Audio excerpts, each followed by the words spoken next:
As I began to talk this morning about the wind production tax credit, I think we all know that tax credits have encouraged our wind industry to invest in that great new cutting-edge form of power, and that's resulted in the creation of thousands of American jobs and wind projects all over our country. 48 states have a stake in our wind energy industry. But the production tax credit that's driven this investment in American manufacturing and job creation is about to expire at the end of this year.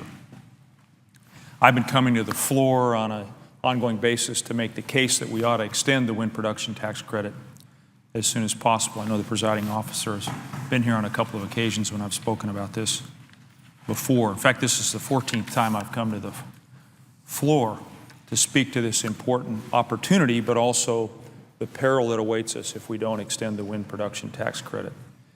The key here is that we've created uncertainty. The wind energy industry is beginning to back off investments for next year. They need certainty, they need predictability. And I've come to the floor today to talk, as I have been on each occasion, about a particular state and that state's contribution to the wind energy industry. And today I want to talk about North Dakota. It is a state with enough wind energy potential that it could meet more than 240 times its own electricity needs. 240 times its own electricity needs. In fact, we all know North Dakota sits in an ocean of wind, and it could power much of the Midwest if we could get that electricity to the city centers that need it, and if we keep the wind production tax credit in place. What I wanted to talk about in particular in North Dakota is a couple of manufacturing facilities that are there. In the late 1990s, LM Glass Fiber opened a facility in Grand Forks, which is in eastern North Dakota, close to the border of Minnesota, and they produce wind turbine blades there. And then just a few years ago, DMI Industries, a company that manufactures the towers, opened a factory in West Fargo. And that's also in eastern North Dakota. It's south of Grand Forks over here on the Minnesota border as well. These wind turbines, and the presiding officer knows this, are magnificent machines. They sit on towers that in some cases 100 meters tall. The wind blades themselves are like aircraft wings. The nacelle that sits on the top of the tower is where the gearbox and all the technology is. These are very technical, very complicated, very sophisticated machines, and manufacturing them brings out American greatness. So these are the point I'm making is these are two important facilities in North Dakota. I also want to talk about the leadership that exists in North Dakota when it comes to wind energy. I want to start with our colleague, Senator Conrad. He's been a proponent of the production tax credit for over a decade. And his reasoning is that this is a great opportunity for North Dakota as well as for the country, and the wind production tax credit creates certainty.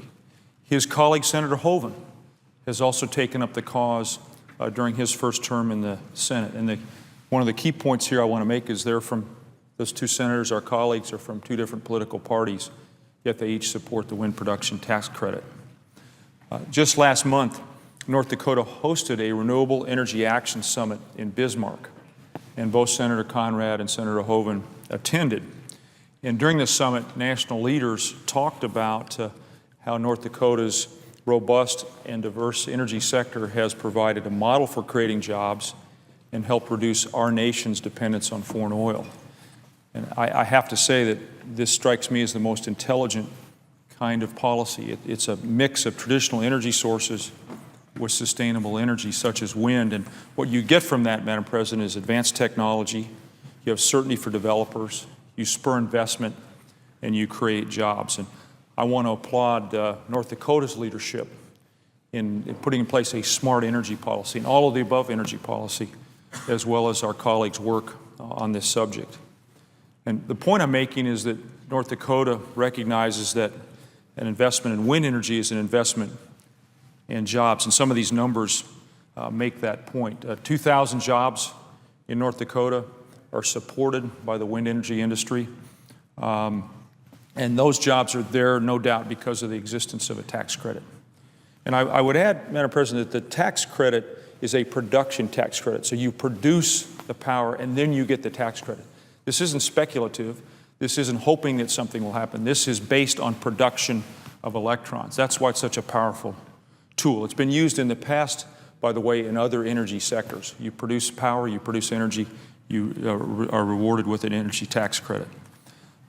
Besides jobs, the wind industry provides $4 million annually in property tax and land lease payments that go to supporting vital communities I should say local communities and vital services tied to those communities.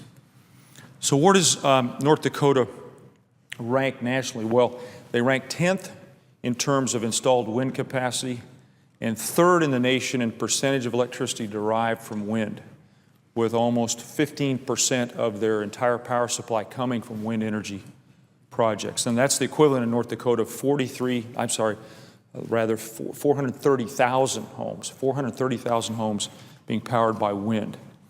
And that number, I know this is important to the presiding officer, equals about 3 million metric tons of carbon dioxide that are not released into our atmosphere every year. So, Madam President, it's simple. The wind industry is important to America's future, and it should be incented in communities that can support it, like North Dakota. And the wind production tax credit is that incentive.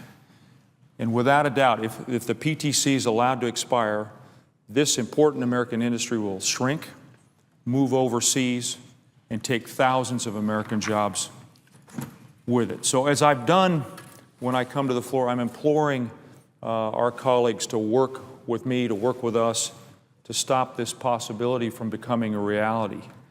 Wind energy is not a partisan issue. As I've noted, many of our colleagues agree with me, whether they're on this side of the aisle or the other side of the aisle. They understand that if we don't extend the PTC, we risk losing thousands of jobs and crippling a very important, successful, exciting industry. So it would be a decision that we would all regret for a long, long time if we let the PTC expire. So as I close, Madam President, I again implore and urge my colleagues to work on this together. If we really believe in energy independence and job creation, as we say, then we need to work together. Let's show Americans that we understand that the economy is job one, and that one of the ways that we create new jobs is to extend the wind production tax credit. One of the ways we lose jobs is if we let the wind production tax credit expire. So we ought to be passing the PTC as soon as possible. The production tax credit, it equals jobs. It is crucial to our future. Let's not let the wind production tax credit be a casualty of election year partisanship. We can't, America can't afford it.